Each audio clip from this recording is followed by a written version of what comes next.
Dhe oferta tjetër speciale pejgamberit alayhi salatu wassalam është unë i garantoj një shtëpi, një pallat, një vend në vendet më të larta në xhennet.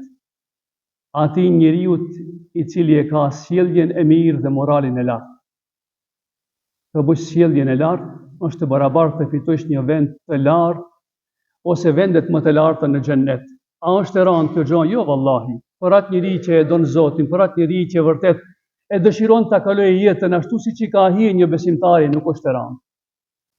Ke morali i mirë, hin sjellje e butë, butësia, hin respektin dhe tjerëve, hin sabri kur njerëzit të provokojnë.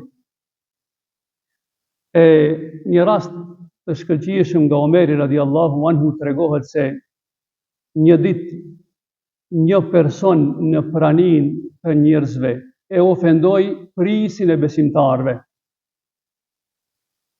Omeri radiallahu anhu tha kështu: a shumë njerëz dëshironin që ta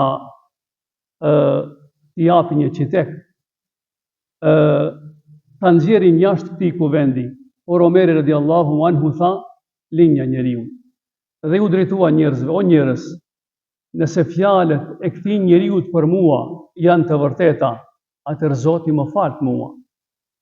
E nëse nuk janë të vërteta, atëherë Zoti e fal këtë njeri.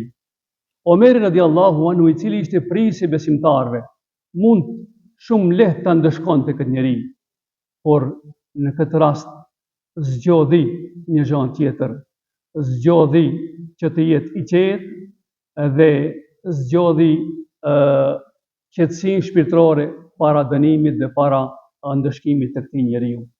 Nga se kishte parasysh fjalën e Allahu xhaleshanuhu: inneke la'ala khuluqin adhim, me të vërtet ti o Muhammed je në gradat më të larta të moralit.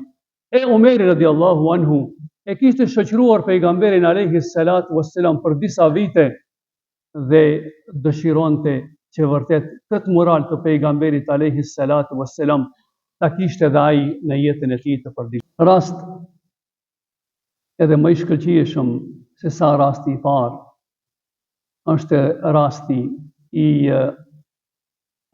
imamit të nderuar Ahmed ibn Hanbelit.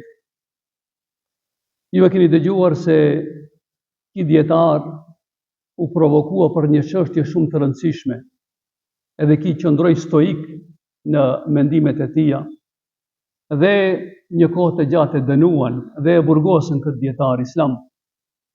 Edhe mbas një kohë, pasi që dulpi burgi, rojtari i burgit i cili i kishte rahur, ofenduar në burg, paraqitet ke imami i ehli sunnetit Ahmed ibn Hanbeli dhe i thot: i nderuari dietar, kam frikë që nga ofendimet dhe nga rahjet e mëdhaja që ti kam bërë, kam frikë që Zoti xhaleshanuhu do të më dënoje rënd në botën tjetër.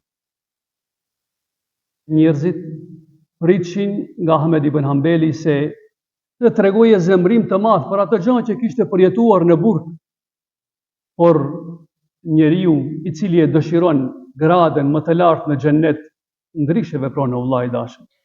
E tha një fjalë, tha: unë nuk dua që askush për hekat e mia dhe ofendimet e mia të dënohet në botën tjetër. Unë për hir të Allahu xhaleshanuhu, siç u kam fal tjerëve, ta fali ti edhe njerëzit, edhe këtë e bëj për hir të